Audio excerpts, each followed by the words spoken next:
Hello again. In this podcast, I thought I'd just run through a few questions. There are 7 of them that I get asked by people, mostly who are fairly new to photography or people who are thinking about getting into photography. But sometimes they come from people who've been doing photography for a while, but really in a kind of sort of auto mode way of approaching it. So one of the things that I'm aware of with photography, there's a lot of terms that get thrown about, and it can very quickly feel quite technical and quite intimidating if you're not into that side of it. And one of the things I love to try and do when I'm teaching photography is to take all of that away, really demystify the technical stuff so that you can understand what the different aspects of the camera and of photography actually do for you. And then you can decide what it is you want to do with them yourself, because there are some aspects that may be completely irrelevant to you and other aspects that can absolutely transform what you do. So I'm just going to run through the questions before I cover them in detail. So because you might want to listen to this. So the first one is, what does manual mode mean and do I have to learn it? The second one is, how do you achieve a sharp focus? The third one is, do I have to edit all of my photographs? The fourth one is, what gear do I need to achieve great photos? The fifth one is, what's the best lens to use? Question number 6 is, what is white balance and do I need to change it? And then the final question is one I've spoken about before on podcasts, and that is, what's the difference between a JPEG and a RAW file? So if you don't need to have any of those questions answered, then great. I'll see you at the next podcast. However, if there is something in here that is useful to you, then I'll do my best to answer each of these questions for you.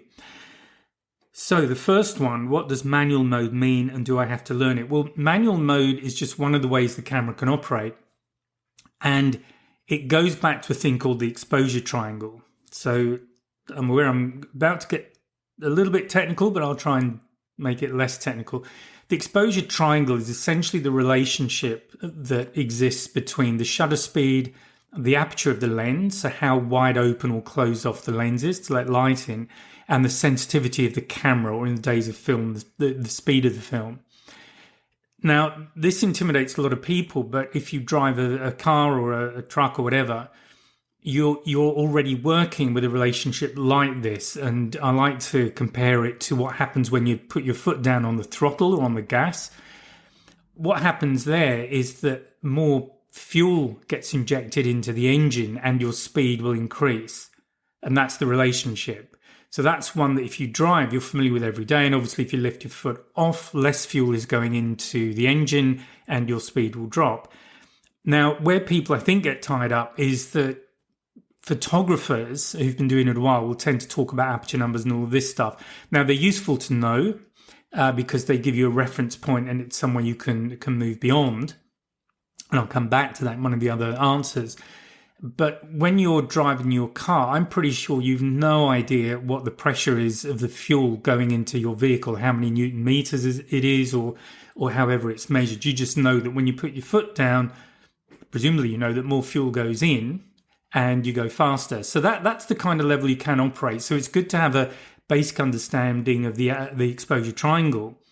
And that takes us back to manual mode. So manual mode means that you set the camera up so that you, as a photographer, you set up everything manually. You decide what shutter speed you're going to use, what aperture you're going to use on the lens, and what ISO rating you have in the camera. So how sensitive that camera is going to be.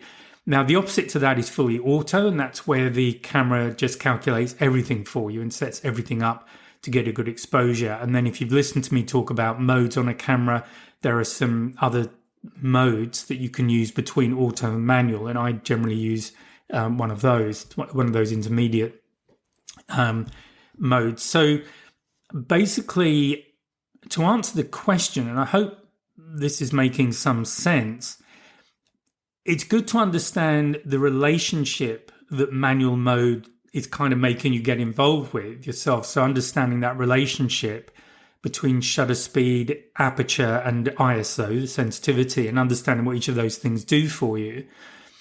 But beyond that, you don't need to be using manual mode. And I very rarely use manual mode. And I think a lot of photographers tend to use one of the other modes in the camera. So the camera's doing some of the work for them. Now, if that doesn't make any sense at all, and this is the general thing as well, if you're new to photography, I think it's really important to have a basic understanding of the exposure triangle, because once you understand the relationship, now you don't need to remember all of the numbers, but once you understand the relationship, it just opens the door to your creative control of what you're shooting.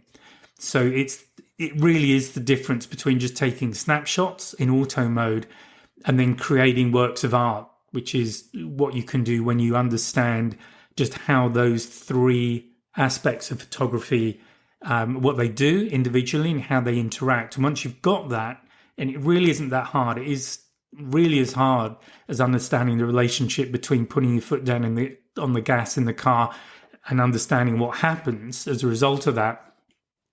Once you understand that and you begin to experiment with it, then that really does open the door up for you. So what does manual mode mean? It just means that you're setting up, and it generally refers to shutter speed, aperture, and ISO. You're setting all of them up. And do you have to learn it? Well, not really, but it's good to have a basic understanding of what the relationships are. But as I say, I very rarely use manual. I shoot thousands of photographs and I very rarely use manual. Okay, so I hope that helps. The second question is, how do you achieve a sharp focus? Well, this will, to an extent, depend on the autofocus system you've got on your camera. And most cameras have options on the autofocus system. And what is the autofocus system? Well, basically, there is, if you look through the viewfinder or on the screen at the back of the camera, if you're using a camera with a screen, there is a zone in there, and it's generally around the central area of the viewfinder. I'll just talk about viewfinders, but you get the idea. And somewhere in there that you have told the camera, whether you know it or not, what is of interest to you and where it needs to focus.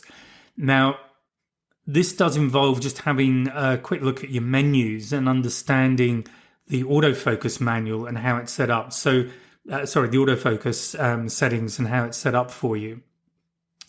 So if you do go to the autofocus page in your menu, what you're going to see is probably a lot of little squares, and they'll be arranged. Generally, they're arranged in a kind of little short, fat cross kind of configuration. And you might see some little bracket lines as well. Now, obviously, this being an audio, I can't show you what I'm talking about, but essentially, most cameras will have a default setting where they'll generally use some of those rectangles in the center to tell the camera that's what it needs to focus on. So in other words, any object it sees covering those little squares in the center, that's what the camera will try and focus on. So it won't do anything off to the edges. It's going to work on what's in the center. And if you start looking at the menu in your camera, you'll find that you can change which of those autofocus points, either an individual point or a group of points, which ones you want the camera to use to focus on. Now, what I do, I tend to just use the central point and just one square. That means that if I've got a very small subject in the middle of my viewfinder, that's what I want the camera to focus on. Also, if I'm photographing something in trees, so there's a lot of leaves about, I can be very precise about exactly which point in that of the things that are visible in the viewfinder I want the camera to focus on. So that's the first thing. It comes down to selecting the focal point, the autofocus point that you want the camera to use for focusing. So I will generally change it so it's that smallest one in the middle, so that the smallest possible point. And what you'll see, most cameras that I'm aware of, when you press the shutter button halfway down, you'll see a little square appear, or maybe multiple squares appear in the viewfinder. And that's telling you where your focal points are, so you can see where they are in relation to what you're trying to shoot. So that's thing number one. Just have a look at how your autofocus is set up. And my recommendation is you just change it so it's only the one single box, one single square in the center of the viewfinder, and that use that as your focal point. And once you get more confident with that, if you want to play with that, you can actually move that point around while you're looking through the viewfinder. So that means you can compose your image, your photograph, so that your subject is off center and you've still got a nice sharp view of the subject. But that's a bit more advanced. So just for starting out, I'd recommend you do that. And it means that your subject's always going to be center, in the center of the photograph. But again, what I recommend in that situation, at least to start with, is not to zoom in too much on your subject. And then when it comes to post-processing, and I'm going to talk about that with editing, you can just recrop the picture. That just means chop the bits out you don't want and put your subject off to one side. So that's probably the easiest way of getting started with that. Another thing you might want to do if you want to get a bit more advanced, and it's something I do, and I know a lot of photographers do it, particularly with things like wildlife, is I use a thing called back button focus. So what that means is that one of the little buttons that you get on the back of the camera body, in a lot of cameras, you can reprogram one of those buttons to actually set your focus. So again, by default, the way cameras are normally set up when you buy them is that your focus is set when you push the shutter button halfway down. That tells the camera, okay, I am about to take a photograph and I need you to focus, get the focus correct. It also sets the aperture if you've got an automatic aperture setting going on, i.e. you're not in manual. So what I like to do is pull that function to the back of the camera. So if I'm photographing something that is moving across my viewfinder, so a bird again is a good example, it can be quite difficult to keep a single autofocus square on that bird as it moves. Also, it's a way of just setting the focal distance to the thing I want to photograph, even if it's stationary. And then by holding that focal distance, I can just change the composition so that my subject is no longer in the middle of the frame. I can put it somewhere else, but I haven't actually changed the focal distance.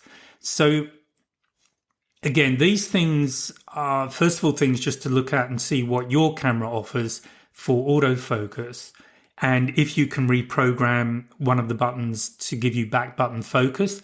I found I had to practice a fair bit with back button focus before I could do it without thinking about it, because initially it felt unnatural. I was very used to just using the shutter button, but it is something that for some types of photography anyway, I do recommend. So if you're not getting a sharp focus, the chances are that you've set your autofocus up, or it's using the default. So what you're trying to focus on is not what the camera is focusing on. And generally you'll see these little, in the Canons I use, the little red squares show up in the viewfinder.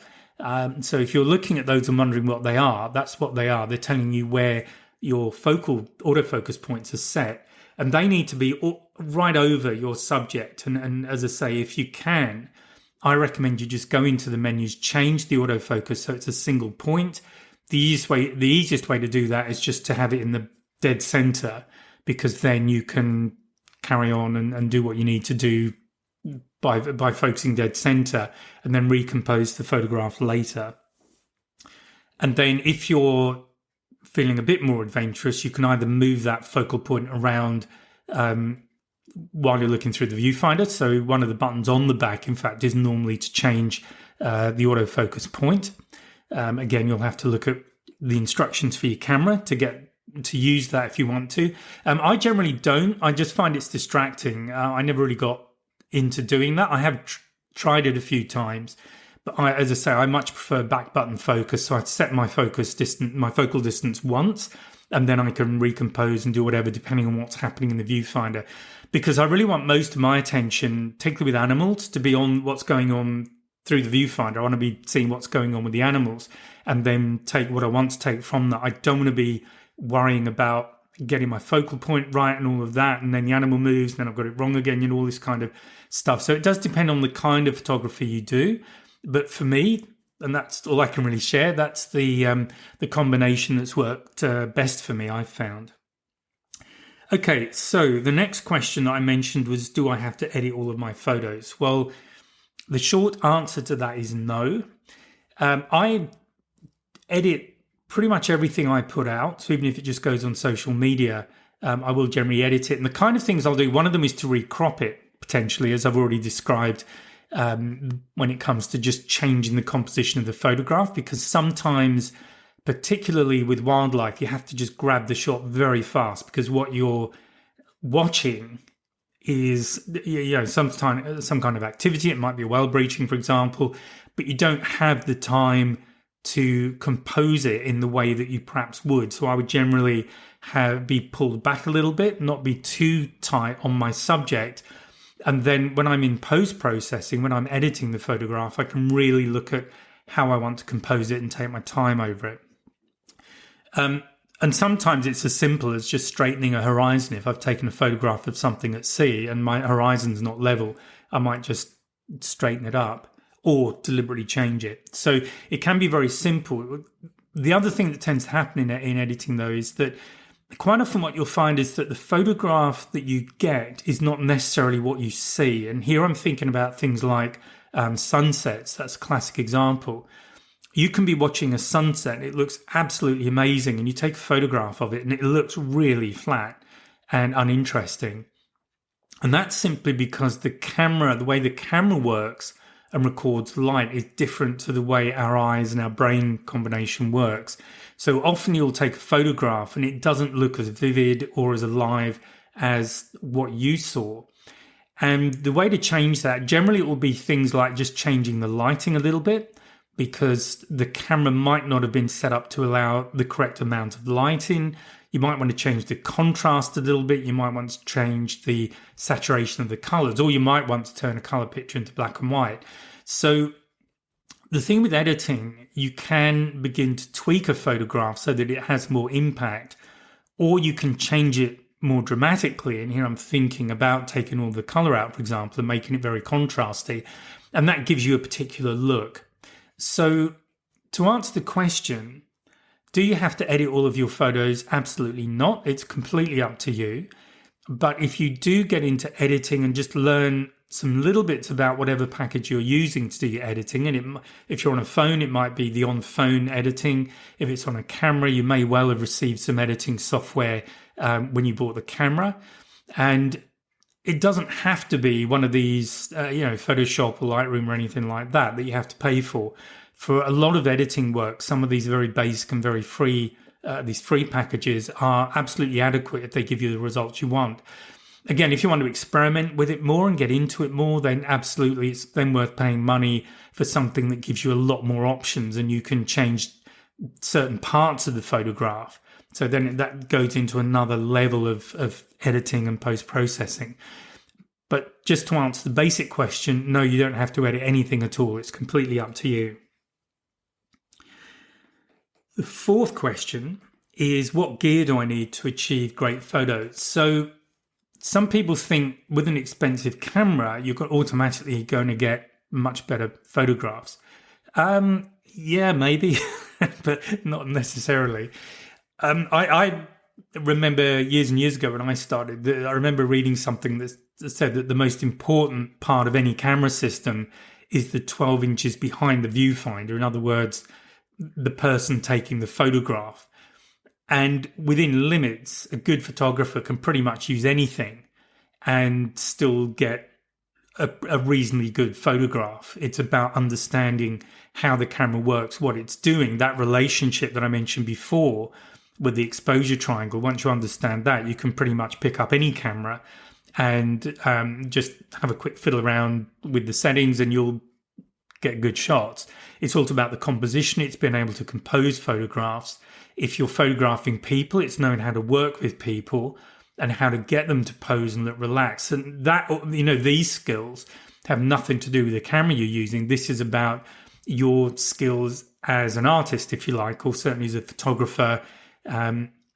So to get good photographs, you can use pretty much anything. And if you're just starting out and you don't know what you want in terms of the camera spec, what works for you, the first thing I would suggest is what's the kind of photography that you're doing. Is it mostly people? Is it mostly landscapes? Do you want to do astro? These things have different needs. Some of them you can cover off with your smartphone, frankly. And if you've got a smartphone with a half decent camera, that might be enough initially. But I would suggest you definitely want to move on to a DSLR or mirrorless camera. And that gives you a lot more creative control. Well, having said that, a lot of the smartphone cameras are now getting much better. And they're starting to challenge, 70-80% of what you would previously have done with a DSLR or mirrorless. Now, I'm still talking about DSLRs because they are still available, though mirrorless is really coming on. And I certainly see the day coming when I think very few DSLRs will be sold and may even be available. And definitely with the major manufacturers, some of them have stopped development on their DSLR bodies now and lenses, and they're moving over to mirrorless and going that direction. And mirrorless certainly has some advantages and also some disadvantages. So I've spoken about that in another podcast. But the reason for mentioning DSLR now is that if you want to get your first big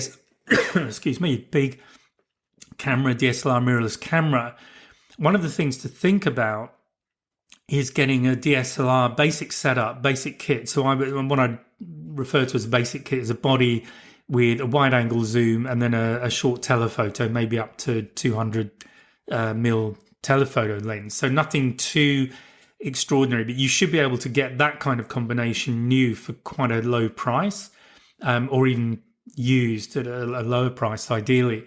And the reason for doing that and not spending too much money on it is that once you start to use a camera like that, you begin to recognize what's missing.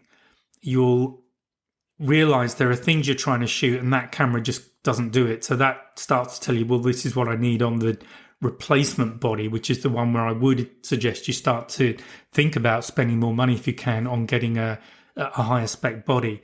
Equally, using something like that, you'll know what works on that camera.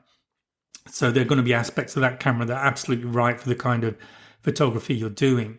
And I would suggest you do that. You buy a basic camera and you just live with it and take photographs maybe 6 months to a year. So give yourself plenty of time so that you really do get very, very clear on what you need for your style of photography from the equipment you're using. So I hope that answers the questions. What you need to achieve great photos, really you need an eye. You need to be able to recognize a photograph in your head, get inspiration, and at least be able to use the camera reasonably well. So that comes down to learning what you need to learn and then practicing. So again, I'm a big believer in taking a course if you can that just is aimed at basics, takes you through everything from getting the camera out of the box almost to shooting really good photographs. And the reason for doing that and doing it step by step rather than just jumping on YouTube or something like that and looking for a video on how you do one thing and then something different is that you don't know what you don't know. And starting from zero and going through all of the basics and getting through to a point where you're into really creative photography, you'll get to learn what you need to know. You'll get to learn the terms, the techniques that you need to achieve the photographs that you want. Okay, so moving on to number 5, what's the best lens? Well, again, that comes back to the kind of photography you're doing. So to talk about the absolute best lens, it's going to be a fixed focal length lens. It's going to be a standard lens. So what I mean by that, it's just one focal distance. It might be 50 millimeters. It's pretty much the standard for full frame photography. That gives you a normal eye view. Something like bird photography, something like a 600 mil is ideal because that really gives you good performance. So good performance means the image is sharp, it's even all throughout the whole area of the image. So, for example, there's no small distortions on the edges of the image. The light performance is very good all the way through, and usually you can get to very big apertures. So, f1.4, f1.2, f1. Those numbers, if they don't mean anything to you, if you've got the letter F with a a small number next to it, it means you've got a very big aperture. It means there's a very big diameter in the lens that's allowing a lot of light through. That also means that the depth of field that I spoke about before, that is what's in focus, is very narrow, and that can give you some absolutely stunning shots. It also means that if you're using a shorter lens, say a 200mm standard, you can use something like an adapter, which might be a doubler. So that gives you twice the focal length, which is something you just connect to the end of the lens, between the lens and the camera. And that doubles the effective focal length. And the problem with those is they do drop down the amount of light coming in. But if you've got a lot of light to play with to begin with, using something like that can be very helpful. So that's the basic question answered. Use a standard lens. However, it may be that with the kind of photography you're doing, you're having to shoot at a variety of different focal lengths, and you may not always know which one you'll need. So that generally means that you would need one camera body with one lens, let's say 600mm, another camera body and another lens, 200, say, maybe another one with wide angle. Most people don't have that amount of kit to play with, and it's not practical to carry it around. So certainly in my case, most of the wildlife photographers I know, they have at least one zoom lens. They might supplement it with a standard lens of a focal length that they use a lot, but most of the photographers I know will use a zoom lens. And the reason for that is that obviously you've got a range of focal lengths, so that means you can really zoom in on a subject or pull back out again if you want to create space around it for whatever reason. It's easier to carry that if you're moving any kind of a distance, or if you're in an area where you don't have much room. So if you're on a small boat, for example, and you need to do photography, I often have to hike to see animals, so I don't want to be carrying a lot of lenses. The downside is that the performance of the lens, even a professional quality lens, is not as good as a standard lens. However, it might be good enough, and that's really the key question. Is the quality that you're getting from your lens good enough for what you're trying to do with it? So again, if you want to create big photographs to print up, you want a reasonably good quality lens. There are other things you can do in post, though, that will improve the quality of the initial photograph. If you're just photographing for social media, you generally don't need a very sharp, very high performance and very expensive and possibly heavy lens to get that result. You can get away with something that's quite small, because the files ideally want to be quite small anyway. So again, what's the best lens? Well, it comes back to what you're doing. If you're a portrait photographer, there might be a focal length that works really well for you. So something like, it might be a 135, it might be a 185. And if you're in a studio and you're tending to photograph at the same focal length all the time, then that's perfect. You don't need to worry about changing lenses. If, however, you're traveling or you're photographing wildlife in the field, then I would recommend a zoom lens, and you need to decide what focal length works for you and also what you can afford, because that's the other thing. These things can very quickly get expensive. So I don't know if that helps, but hopefully. Okay, getting back to the technical stuff, what is white balance? And do you need to change it? Well, white balance is something that came in with digital photography, and it's basically how the camera handles the ambient light. It gets back to the temperature of light. This is in Kelvin. So Kelvin, if you're not familiar with it, is a temperature scale which uses the same increments as centigrade, but starts at absolute zero. So, and also you don't have degrees Kelvin, it's just Kelvin. So just to cover that off, a little bit of background. But the key thing is that some temperatures, so things like anything that's lit with a tungsten light, is slightly blue. It'll have a slightly blue cast to the image. And that's because tungsten is relative to, let's say, what the sun puts out. It's a little bit colder, so it looks a bit blue. If you're in bright sunlight, which is generally what the camera is designed to handle, but generally sunlight has a lot of colors in it anyway. But temperature-wise, and I forget the temperatures, and again, it's not that important unless you're going to play with it, in which case you can easily look them up. But things like fluorescent lights, if you photograph something in direct sunlight, then photograph it under fluorescent lights and under tungsten lights, each of those images will have a slightly different color cast to them. So what I mean by that is they might look a little bit yellow, they might look a little bit orange, they might look a little bit blue. And essentially the purpose of white balance is to get rid of that cast so that the colors on your subject look natural. They look like what you would see in sunlight, which is what we're used to seeing with our eyes. That, in a nutshell, is it. I mean, I could go on a lot about white balance because it's a whole other subject in its own right. The other thing to remember about white balance is, I mean, I usually use auto white balance on my camera. I let the camera do it because I can always change it in post. But if you're going to get artistic, one of the ways of being artistic is to vary the white balance, because that will give you different color casts, as I've said. So it's if you want to experiment with being a bit more creative with your photography, have a look at the white balance and just experiment and see what you get in different circumstances. So that's what it is. Look, on the whole, I would suggest, unless you're really into it, or if you're noticing a definite cast in your photographs, leave it with white balance set to auto, and that's probably as much as you need to know in a lot of cases. And then finally, the final question that I said I'd talk about is the difference between JPEG and RAW.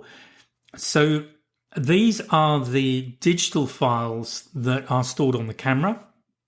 And if you go to the menus again, on the storage menus, you can choose in your camera whether your camera saves it in RAW. And what RAW means, it's simply the format that camera maker is using to store their images, to store the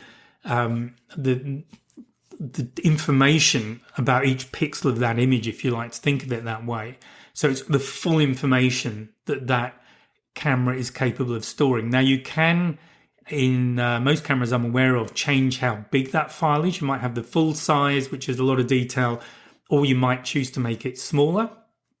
So the file, and the reason for doing that is that the files on your memory cards and the camera get smaller, so you can keep more of them on the card. And often it takes a shorter time to just write the file to the card, so you can shoot longer bursts if you're doing high-speed bursts on the camera. RAW contains all of the information, though. It's the maximum amount of information that you can get on that image. JPEG is an alternative, and JPEG is what we call a compressed format. And what that means is a lot of the detail is removed, and the file that's produced has the sort of bare minimum detail, if you like, that you need to have a nice quality image, say, on a computer screen. So and reducing from a RAW file to a JPEG file, you could be easily 1/100th the size, or even 1,000th of the size, depending on how you've stored the file. So it does make a very big difference to the file size. Also, a lot of software that you'll have on your computer, for example, let's say Word, or if you want to put things on Instagram, they won't handle RAW files, but they will handle JPEGs. So JPEGs is a universal, it's a standard format of files that pretty much every computer should handle. The RAW file is a file that's designed by the camera manufacturer, and the chances are that a lot of laptops and a lot of software, for example, that you have won't be able to read the RAW file. You'd have to go to something like Photoshop or some software provided by the camera manufacturer to be able to convert it to something that that the computer can read.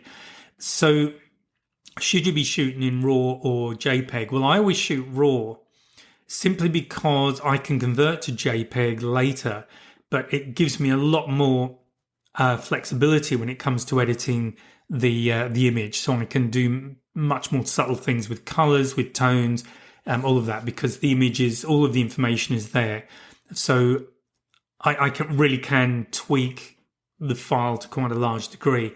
Once you get to JPEGs, because they're compressed, you often get what we call blocking, where if you start to zoom in, you can very easily see little squares in the image, and they appear much faster than they will on a RAW file. And you've got, for example,